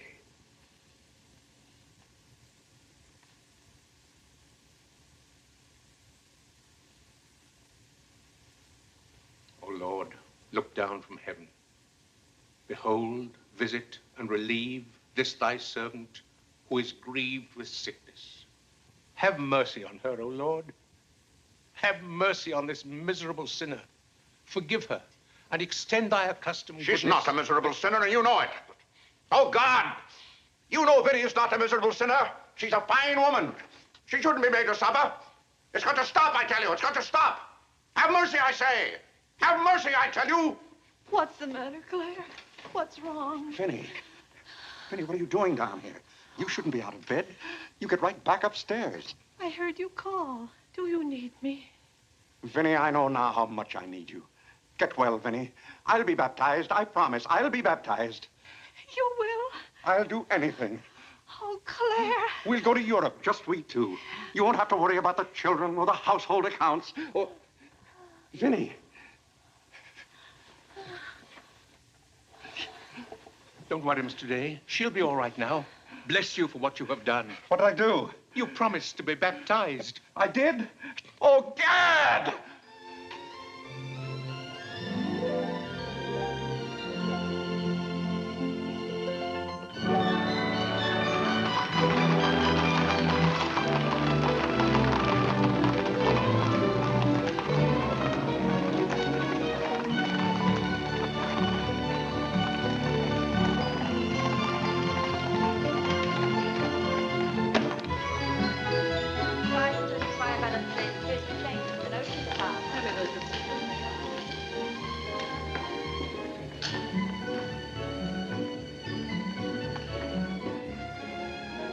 Isn't it drafty here, Mother?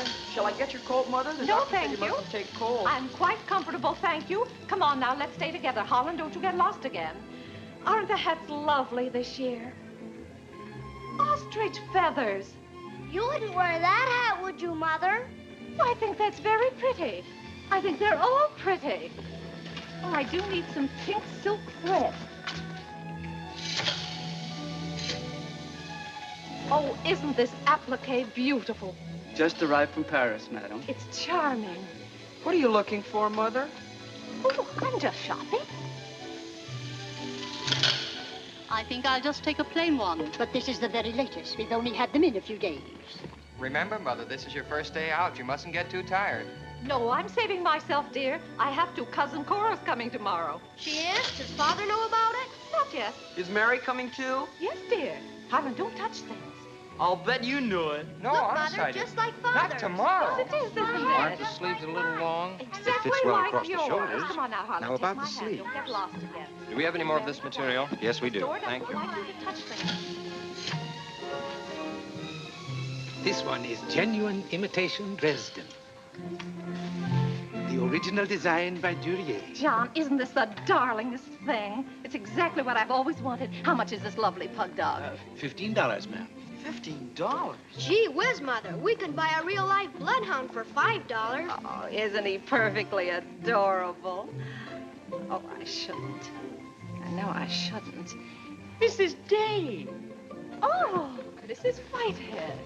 How nice to see you. Are you quite recovered? Almost. This is my first day out. We've missed you at the church. You remember Mr. Morley? How do you do, Mrs. How do you do? Mr. Morley preached the Sunday Dr. Lloyd was ill. Oh, yes. I can't tell you how much I enjoyed your sermon. Even my husband enjoyed your sermon. We've just come from the board meeting of the foreign missions. I'm taking Mr. Morley home to lunch. I had to drop in here to pick up a purchase. I won't be a minute. Is your parish in the city? Yes, it's on the outskirts. My church is in Audubon Park. Oh, way up there. Oh, are you acquainted in Audubon Park? No, I don't believe we know a soul there. Mr. Morley, would this be possible? My husband, Mr. Day. If we lower the collar, it'll be a very fine fit. You won't find a better suit of clothes in the city for $15. Oh, it's not the price. It's the money. Thank you for holding it for me. Welcome. Goodbye, Mrs. Day. I hope we meet again soon. Goodbye. It was very pleasant meeting you again. I think it was divine providence. I shall be delighted to be of service. Goodbye, Mr. Morley. Goodbye. May I work it? Oh, no, it's against the rules.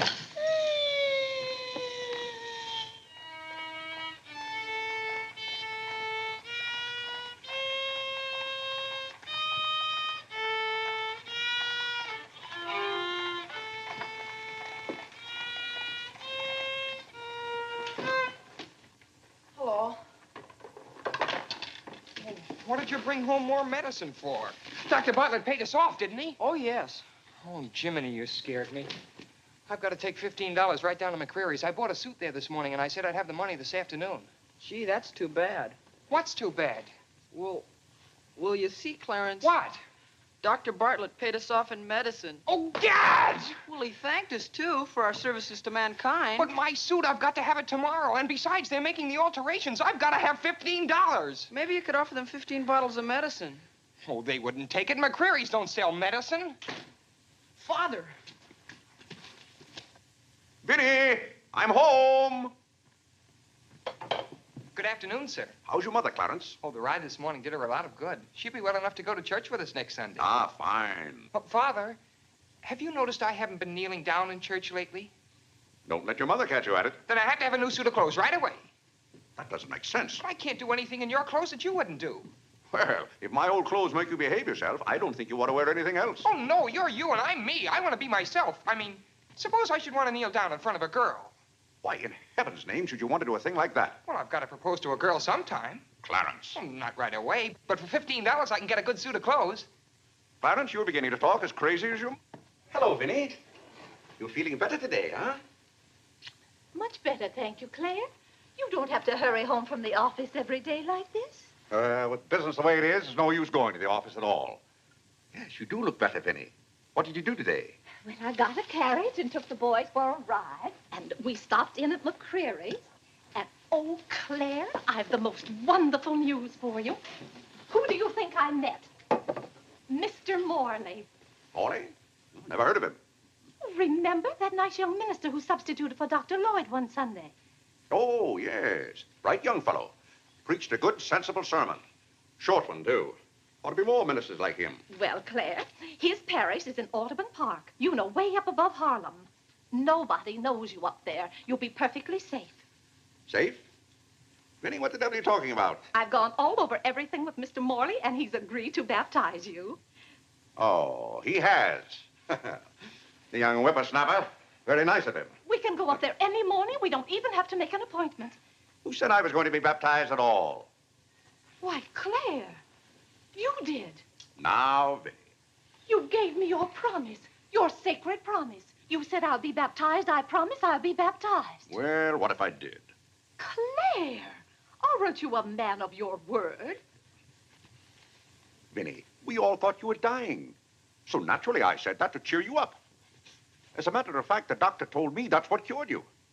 Well, it seems to me pretty ungrateful of you to press this matter any further. My being well has nothing to do with it. You gave me your word. You gave the Lord your word. And you're going to march yourself up to Mr. Morley's church some morning before you go to the office and be christened. If you think for 1 minute... What in the name of heaven is that? If you think I'm going to let you add the sin of breaking your solemn and sacred promise... I demand to know what that repulsive object is. It's perfectly plain what it is. It's a pug dog. What is it doing in this house? I wanted it and I bought it. You spent good money for that? Claire, don't try to change the subject. How much did you pay for that atrocity? I didn't pay anything for it. I charged it. Charged it? I might have known. How much was it? $15. $15? Claire, For that eyesore? don't you call this lovely work of art an eyesore? It will look beautiful sitting on a red cushion by the fireplace in the living room. If that sits in the living room, I won't. Furthermore, I don't even want it in the same house with me. Get it out of here. Claire, you're not going to get out of this room until you set a date for your baptism. I'll tell you one thing. I'll never be baptized as long as that hideous monstrosity is in this house. All right. All right. Clarence.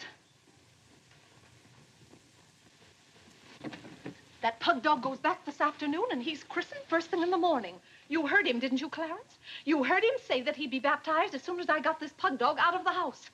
You hurry right back to McCreary's with it, and be sure they credit us with $15. Oh, Mother, while we were at McCreary's, I happened to see a suit I'd like very much, and the suit was only $15.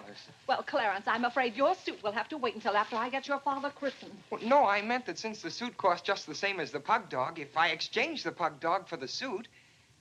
Why, yes. Then the suit wouldn't cost your father anything. Why, how bright of you, Clarence, to think of that. I'd better start right away before McCreary's closes. Yes. Now, let's see.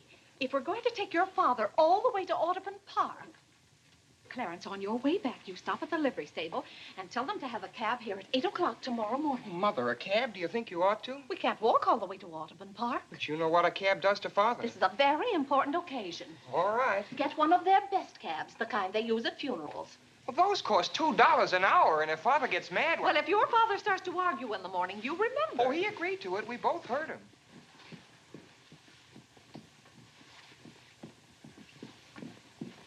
I hope you notice Clarence is returning the pug dog. Well, that's a sign you're getting your faculties back. Don't dawdle, Clarence.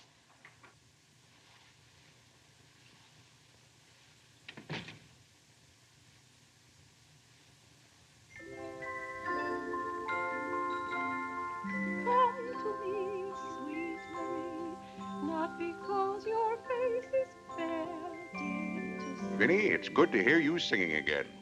But your smile so pure and sweet makes my happiness complete, makes me falter at your feet, sweet Marie. Oh, on the way uptown, I stopped in at Tiffany's and bought you a little something. Thought you might like it.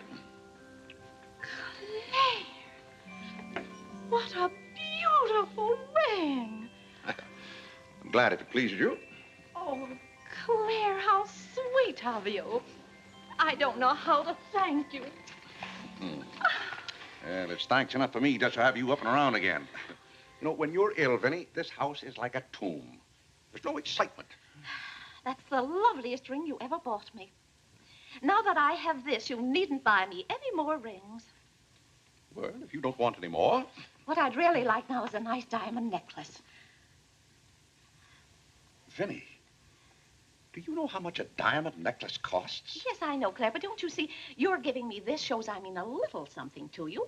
Now, a diamond necklace. Good heaven. If you don't know by this time how I feel about you. We've been married for 20 years, and I've loved you every minute of it. What did you say, Claire? I said we've been married for 20 years, and I've loved you every minute of it. But if I have to buy out jewelry stores to prove it, if I haven't shown it to you in my words and actions, well, I might as well... Well, what have I done now? It's all right, Claire. I'm just so happy. Happy? You said you loved me. And this beautiful ring, that's something else I didn't expect. Oh, Claire, I love surprises. Well, that's another thing I've never understood about you, Vinny. Now, I like to know what to expect. Then I'm prepared to meet it. Yes, I know, Claire, but life would be pretty dull if we always knew what was coming. Well, it's certainly not dull around here. In this house, you never know what's going to hit you tomorrow.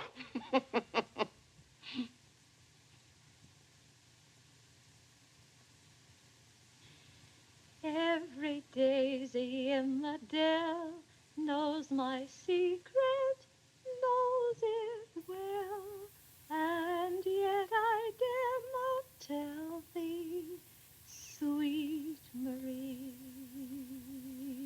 sweet Marie, Sweet Marie, come to me, not because your face is fair, love to see. Love to see.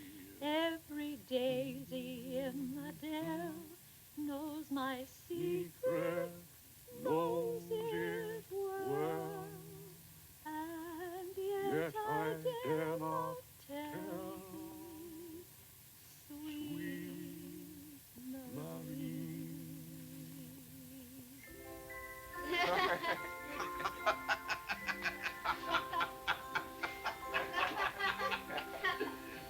Well, then, Harlem, the very... Who are you? What's your name? Margaret, sir. Can't be Margaret. We've got one Margaret in the house. At home, they call me Maggie, sir. All right, Maggie. If her name's Margaret, that's a good sign. Maybe she'll stay a while. Do you know, boys, your mother used to be just the same about cooks as she is about maids. Never could keep them, for some reason. Well, one day about 14 years ago. Yes, it was right after you were born, John. My, you were a homely baby. Thank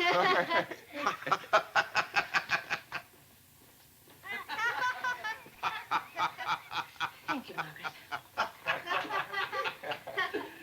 Good morning, boys. Good morning, Good morning, Mother. Good morning, Claire. Morning, Vinny. Why, you look as though you were dressed for a wedding. Do I, dear? Yes. Have a good night? Yes, thank you, Claire. Sit down, Vinny. Sit down, boys. Oh, thank you, Clarence. Well, seems to me everyone's all dressed up this morning. What's on the program for this fine day? Well, this afternoon, May Lewis's mother is giving a party for everyone in May's dancing class. Harlan's going to that. I don't want to go, Mama. Harlan, don't you want to go to a party and get ice cream and cake?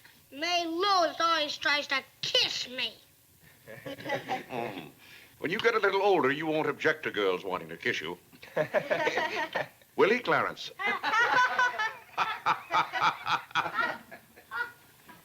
This is for you, Mr. Day. Where shall I put it? Oh, that's for me, I think. Take it upstairs, Maggie. Wait a minute, Maggie. Bring it here. Let's see it. See, it's for me, Father. Clarence Day, Jr. Let me look. Well, that's from McCreary's. And it's marked charge. What is it? Claire, it's all right. It's nothing for you to worry about. Well, at least I think I should know what's being charged to me. What is it?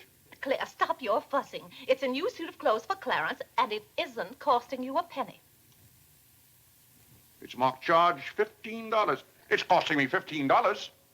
And I told Clarence... Claire, can't you take my word? It isn't costing you a penny. I'd like to have you explain why it isn't.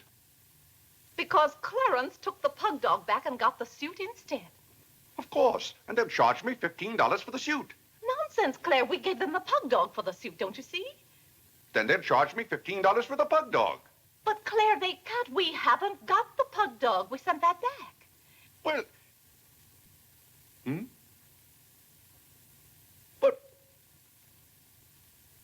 Now, wait a minute, Vinny. The suit... Well, there's something wrong with your reasoning. Well, Claire, I'm surprised at you when you're supposed to be so good at figures. That's perfectly clear to me. Vinny, they're going to charge me for one thing or the other. Don't you let them.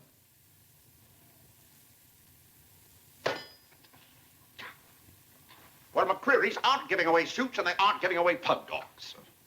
Why, it should be clear to a child that if Clarence sent the pug dog back, they... What? I will not have that botanical freak in this room. John, have you been going around this town selling medicine? Yes, Mother. Dog medicine? No, Mother, not dog medicine. This letter from Mrs. Sprague says you sold her a bottle of this medicine and that her little boy gave some of it to their dog and it killed him. Now she wants $10 from us for a new dog. Here, let me see that letter. Well, he shouldn't have given it to a dog. It's for humans. Why, it's Bartlett's beneficent balm made from a secret formula. Have you been going around among our friends and neighbors selling some patent nostrum? But it's good medicine, Father. I can prove that by Mother. Vinny, what do you know about this? Well, nothing, Claire. But I'm sure John... No, I mean that day Mother was... That's enough. You're going to every house where you sold a bottle of that concoction and buy it all back. But it's $1 a bottle. I don't care how much it is. Here, I'll give you the money now. How many bottles did you sell? 128. 128? Claire, I always told you John would make a good businessman. Young man, you'll have to come down to my office with me. I'll give you the money to buy back that medicine. $128. And $10 more for Mrs. Sprague's dog. That's $138. Thank you, Vinny. But it's all coming out of your allowance. That means that you'll not get another penny until the whole $138 is paid up. I'll be 21 years old. Oh, Gad! What's the matter, Claire? What's wrong?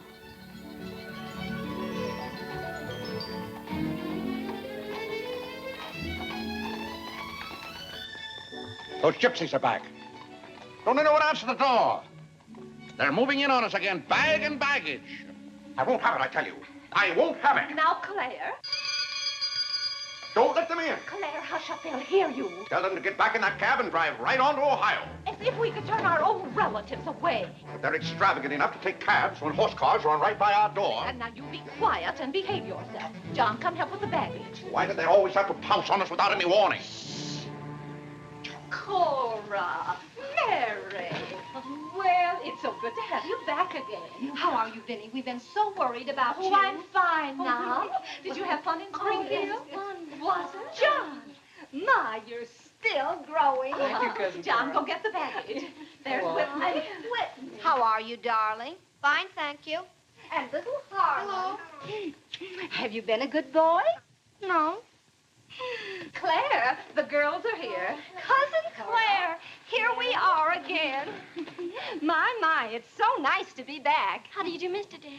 How do you do? Come and sit down and have some breakfast with us. Oh, we had breakfast at the depot. Well, we've practically finished ours. I haven't finished my breakfast. Well, then sit down, Claire. Come and have a cup of coffee anyway. Oh, thank Mary, you, sit over Vinny. there. Cora, Maggie, clear those places. My, this seems so natural. Claire, don't let your kippers get cold. Maggie, serve some coffee. Yes. Where's Clarence? Well, he must be upstairs moving his things so you can have his room again. Oh, Vinny, we can't stay overnight. Grandpa Ebbets has been failing very fast, and that's why I have to hurry back. We're leaving on the 5 o'clock train this afternoon. Well, Cora, it certainly is good to see you again.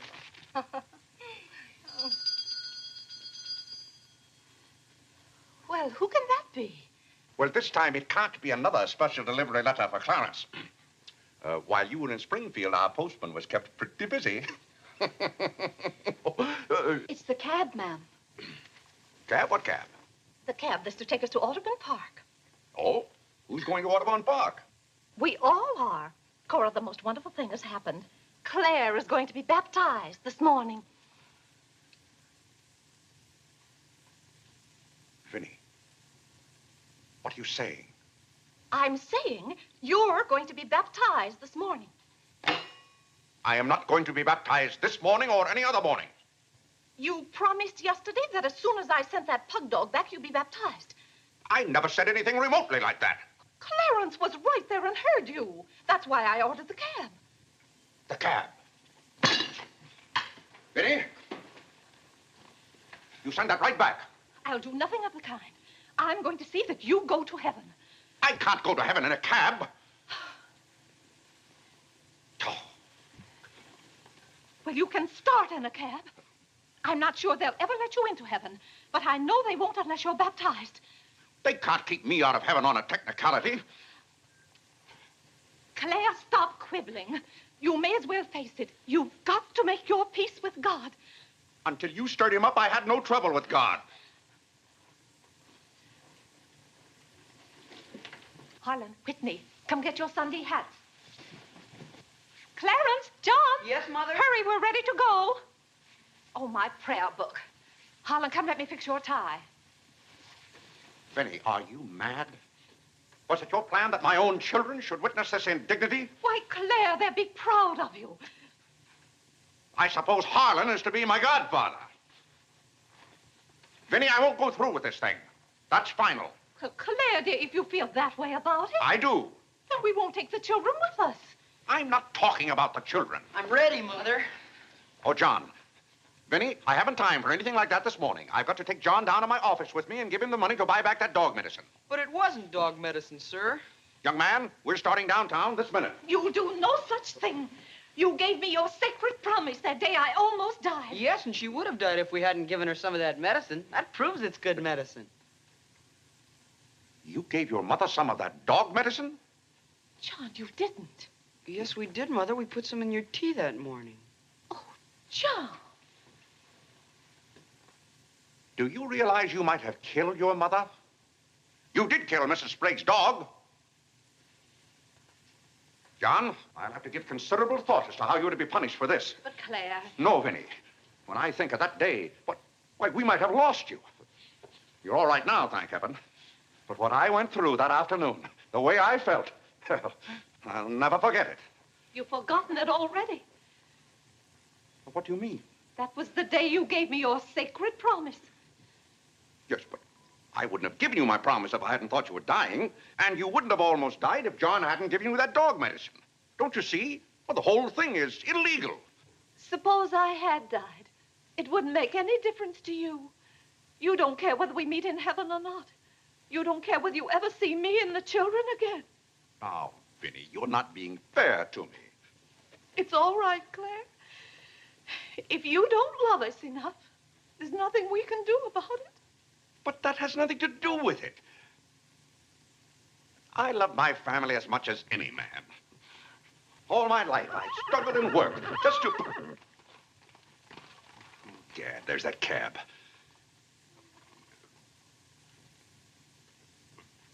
Vinny, you're not well enough to go all the way to Audubon. Oh, I'm well enough if we ride. But that trip would take all morning. And those cabs cost $1 an hour. This is one of their best cabs. This costs $2 an hour. Well, then why aren't you ready? Get your hat on. Oh, tarnation! Hallelujah! Amen! Young lady, if it hadn't been for you, no one would have known whether I was baptized or not.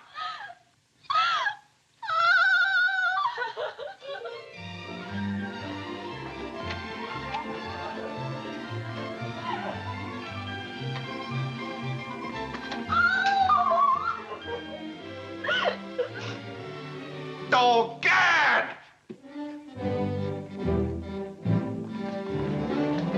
Good morning, Mr. Day. Going to the office? No. I'm going to be baptized.